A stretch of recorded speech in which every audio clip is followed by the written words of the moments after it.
Hello বন্ধুরা, তো আমি আজকে শেখাবো এমএস এক্সেলে ডেটাবেসের ওপর কিভাবে আমরা ফিল্টার ব্যবহার করব এবং একই ক্যাটাগরির টেক্সটের মধ্যে টেক্সটকে হাইলাইট বা কালার সেট করব। তো প্রথমে একটি ডেটাবেস তৈরি করে নিতে হবে।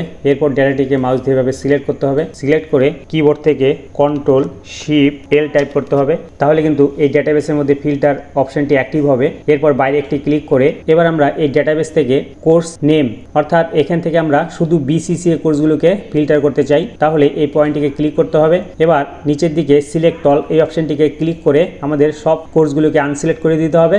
এবার যে কোর্সটিকে আমরা ফিল্টার করতে চাই সেই কোর্সটিকে ক্লিক করে এবার ওকে অপশনে ক্লিক করতে হবে, তাহলে কোর্সটি কিন্তু ফিল্টার হবে, অর্থাৎ সেই কোর্সগুলি কিন্তু দেখাবে শুধু। এবার এই কোর্সগুলিকে যদি হাইলাইট করতে চাই তাহলে আমাদের এই ডেটাগুলোকে মাউস দিয়ে এভাবে সিলেক্ট করতে হবে। এরপর হোম মেনু থেকে ফিল কালার সেট করব। এবার আমরা যদি কালার দিতে চাই তাহলে এখান থেকে আমাদের কালার দিতে হবে, Ctrl+Shift+L টাইপ করতে হবে, তাহলে আমাদের ফিল্টার অপশনটি ক্লিয়ার হবে।